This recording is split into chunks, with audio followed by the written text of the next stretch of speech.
Hi guys, hi, welcome back to my channel, welcome back to another day at Lucknow। তো লখনউয়ের কিন্তু একদম পুরো সুন্দর চিকেনটা খেয়ে আগের ব্লগে দেখতেই পেয়েছো, লাঞ্চটা কিন্তু একদম সুন্দর করে নিয়েছিলাম। লাঞ্চটা করে নিয়ে কিন্তু আমরা আজকে ডে 1-এর প্রথম সাইট সিনিংয়ে যাব। সেটা কোথায় যাব সেটা তোমাদেরকে নিশ্চয়ই জানাবো, আগে ব্লগ তো দেখতে হবে, নাহলে তোমরা কী করে জানবে। আর তোমরা কিন্তু আমাকে নিশ্চয়ই জানিও কমেন্টে হ্যাঁ ব্লগগুলো কেমন লাগছে। তো চলো আজকের যে সাইট সিনিংয়ে যাব সেটার উদ্দেশ্যে কিছু একটুখানি জেনে নিই। নবাব ছিলেন ওয়াজেদ আলী শাহ, যাকে কনসাই করেন ব্রিটিশরা এখান থেকে, দিয়ে লখনৌর পুরো সব কিছু কেড়ে নেন। তো তোমরা একটু শুনতেই পেলে, লখনউ শহরটা কিন্তু পুরোটাই একদম পুরো ইতিহাসের পাতায় ভরা। ইতিহাস অবশ্য অনেক বছর আগেই পড়া ছেড়ে দিয়েছিলাম, মানে আমি ক্লাস 10-এ। তারপরে এখন তো সেরকম কিছু মনে নেই, তবে শহরটা পুরোটাই ইতিহাস জুড়ে। বেশ সুন্দর লাগে ইতিহাসের পাতাগুলো, সে আবার পুরোনো পাতাগুলো, পুরোনো নবাবগুলোদের নাম আবার ঘেটে ফিরে দেখা। তো যাই হোক, আর নতুন শহর ঘুরতে খুবই ভালো লাগে। তোমাদের সাথে একটা জিনিস শেয়ার করি, আগের ব্লগেও শেয়ার করেছিলাম, এই শহরটায় আসার কিন্তু আমার অনেক দিনের ইচ্ছে ছিল, কিন্তু হঠাৎ করেই আমার লাইফ বা আমাকে বলতে গেলে আমার পড়াশোনার মাধ্যমেই যে আমাকে সেই আমার ড্রিম প্লেসে এনে ফেলে দেবে, সেটা সত্যি একটা সৌভাগ্যের ব্যাপার। তো চলো রেডি হয়ে গেছিলাম আমাদের ফার্স্ট সাইট সিনিংয়ের উদ্দেশ্যে। আমরা সবাইকে ম্যাম স্যারেরা একদম পুরো শিডিউলের উদ্দেশ্যে একদম রেডি করে দিচ্ছিলো, যে আর গ্রুপে আপডেট করে দিচ্ছিলো কোন সময় আমাদের রেডি হয়ে থাকতে হবে, কটা অবধি কটা আমরা সেখানে থাকবো। তো ঘোরাটা কিন্তু প্রচণ্ড সুন্দর হয়েছে এবং স্যার ম্যামরা এত সুন্দর করে ঘুরিয়েছে। তো আমরা চারজন প্রায়ই আগে রেডি হয়ে চলে আসলাম, রিসেপশনে বসেছিলাম, রিসেপশনে বড় ঝাড়বাতিটা দেখছিলাম, আর রিসেপশনটা সত্যি খুব সুন্দর ছিল। তো আমরা বসে ওয়েট করছিলাম, বাকি জনেরা না আসলে তো আমরা বেরোতে পারবো না। তো সবাই একসাথে হলে তো একটু এদিক ওদিক টাইমে হয়। তো দেখতেই পাচ্ছ স্যার ম্যামরা সবাই একসাথে চলে এসেছি, আমরা পুরো ট্যুরের বিষয়ে স্যার ম্যামরা বলে দিচ্ছে।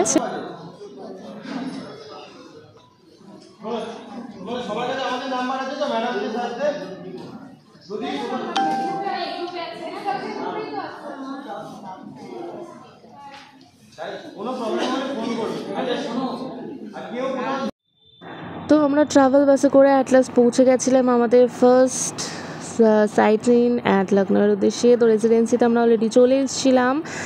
তো এটা হচ্ছে লখনউ রেসিডেন্সি মিউজিয়াম।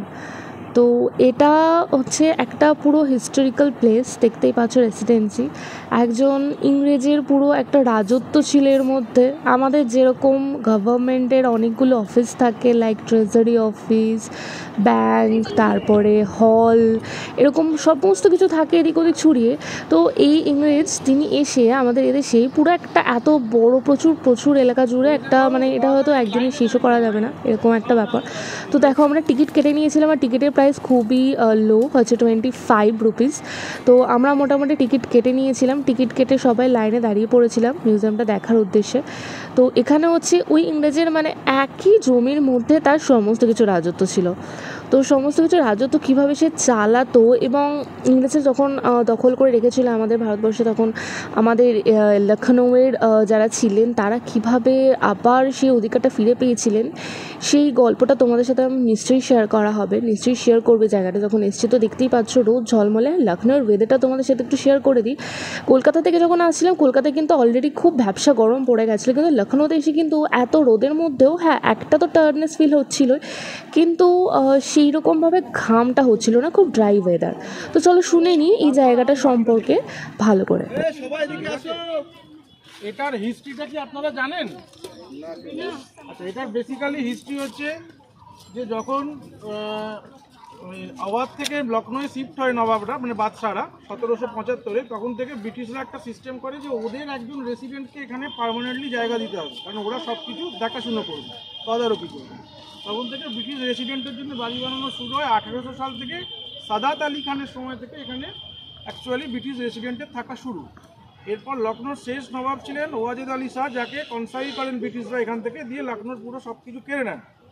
ওনাকে কনসাইল করে পাঠিয়ে দেওয়া হয় এখান থেকে। উনি গিয়ে আমাদের মেটিয়া বুরুজে থাকতে আরম্ভ করেন, যে জন্য মেটিয়া বুরুজটা আপনারা দেখবেন অনেকটা মিনি লখনৌর মতো মেটিয়া বুরুজটা।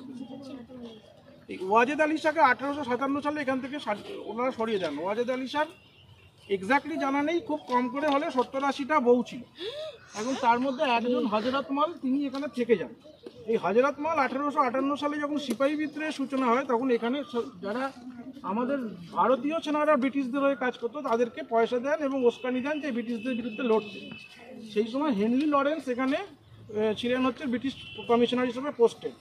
আমাদের সেনারা পুরো ঘিরে ফেলে এবং সমস্ত রকমভাবে প্রচণ্ড ফায়ারিং করা হয়। সেই ফায়ারিং করার সময় সব ডেস্ট্রয়েড হয়, সেই ডেস্ট্রয়েড অবস্থাতেই এগুলো রয়েছে। এবং সেই অবস্থায় প্রচুর লোক এখানে ব্রিটিশরা মারা যান, হেনরি লরেন্স মারাও যান। ওখানে দেখলে যখন ঢুকবেন দেখতে পাবেন মিউজিয়ামে, ওখানে ওনার স্পট বডি, মানে একদম ওনাকে ওনার মেয়ে 17 বছরের মেয়ে সমেত ওনাকে এখানে মেরে দেয় আমাদের ভারতীয়।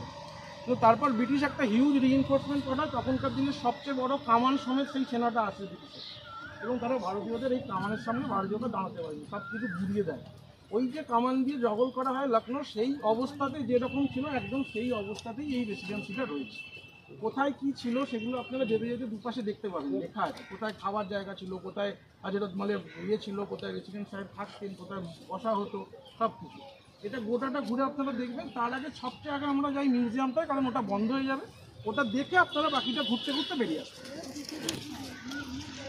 তো তোমরা তো শুনেই নিলে এই জায়গাটার হিস্ট্রি সম্পর্কে। প্রথমে ঢুকতেই দরজাটা দেখে না আমার সেই একটা সিনেমা দেখেছিলাম, সেই পদ্মাবতী, সেই দরজাটা বড় একটা কাঠের দরজা বন্ধ করে দিচ্ছে, তখন ছুটে ছুটে আসছে, সেই দরজাটা দেখে আমার প্রথমে এটা মনে হয়েছিল।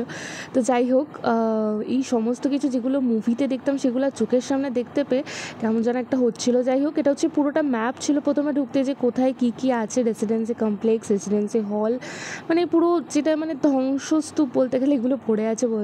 যখন যুদ্ধ হয়েছিল তারপরে এগুলো যে এত সুন্দর করে যত্ন করে রেখে দিয়েছে, সত্যি খুব সুন্দর লাগছিল। এটা হচ্ছে ট্রেজারি, যেখানে সমস্ত হিসেব নিকেশের কাজ হতো। এটা হচ্ছে ট্রেজারি হলটা। এদিকে অনেক অনেক হল ছিল, মানে পুরোটা কভার করা। তার থেকে বড় কথা, এই দিনে আমরা পুরো একদিনে ট্রাভেল শেষে এসেছিলাম, তো খেয়ে দিয়ে একদম পুরো বেরিয়ে পড়েছি, 1 মিনিটও রেস্ট না করে। তো এত পুরো জায়গাটা হেঁটে হেঁটে দেখাটা লাস্ট পর্যন্ত সম্ভব হয়নি। যেগুলো যেগুলো মেন সেগুলোই আমরা দেখেছিলাম। তো তোমাদেরকে একটু শুধু বিল্ডিংগুলো দূর দূর থেকেই দেখিয়ে দিচ্ছি। একে তো এনার্জি প্রচণ্ড লো ছিল, কারণ একদিনে পুরো জানি শেষে কোনো রেস্ট ছাড়াই খেয়ে দে। তবে একটা মনের মধ্যে মানে কোথাও ঘুরতে এলে আমার মনটা এমনি চনমনে হয়ে যায়, শরীরটা না মানলে একদম পুরো মনের জোরে যেতে থাকি। আর তোমাদের সাথে যে ওয়েদারটা শেয়ার করছিলাম, এখানে যে এত রোদ বা হাঁটছি, খুবই ড্রাই ওয়েদার, খুব যে কষ্ট হচ্ছে তা না, কিন্তু প্রচণ্ড পরিমাণে জল তেষ্টা পাচ্ছে, মানে এতটাই জল খাচ্ছি। কলকাতা থাকলে বাদে আমি এতটা জল খাই না। তো এখানে দেখো যে পুরো যে বিল্ডিংগুলো আছে, বিল্ডিংগুলো একদম পারে ধ্বংসস্তূপের মতো। তাই ভাবি যে এত বড় বড় বিল্ডিংয়ের মধ্যে সবাই থাকতো, কি অদ্ভুত না? তো যাই হোক, এই বিল্ডিংটা যখন আমি দেখছিলাম তখন দূর থেকে গুলি বারুদের যে হয়েছিল সেটার একটা অদ্ভুত চিহ্ন আমি লক্ষ্য করছিলাম, কারণ দেয়ালটা মানে চিহ্নতে পুরো ভরা ছিল। এখান থেকে তোমরা দেখতে পাচ্ছ কি না জানি না, আমি জুম করতে হয়তো তখন ভুলে গেছিলাম, বা নেক্সট ব্লগে তোমরা হয়তো দেখতে পাবে। তো এটাই ছিল আজকের ব্লগ। নেক্সট ব্লগে আবার পরেরটা নিয়ে। তো এই বিল্ডিংয়ের এই যে চিহ্নগুলোর কথা তোমাদেরকে বললাম, এটা তোমাদের আমি নেক্সট ব্লগে আরও ফোকাস করে দেখাই। ঘোরাঘুরিটা আজকের মতো একটু ইতি রাখি, তো পরের ভ্লগে আরও সুন্দর করে তোমাদের এই জায়গাটাকে ঘুরে দেখাবো। তো চলো, ভ্লগটা তাহলে এখানেই এন্ড করছি। দেখা হবে নেক্সট ভ্লগে খুবই তাড়াতাড়ি। আর প্রচুর ঘুরেছি, প্রচুর ভিডিও নিয়ে তোমাদের সাথে আসবো। তো তোমাদের যদি ভিডিওটা ভালো লেগে থাকে প্লিজ লাইক করো, আর কমেন্ট করো, আর শেয়ার করে দিও।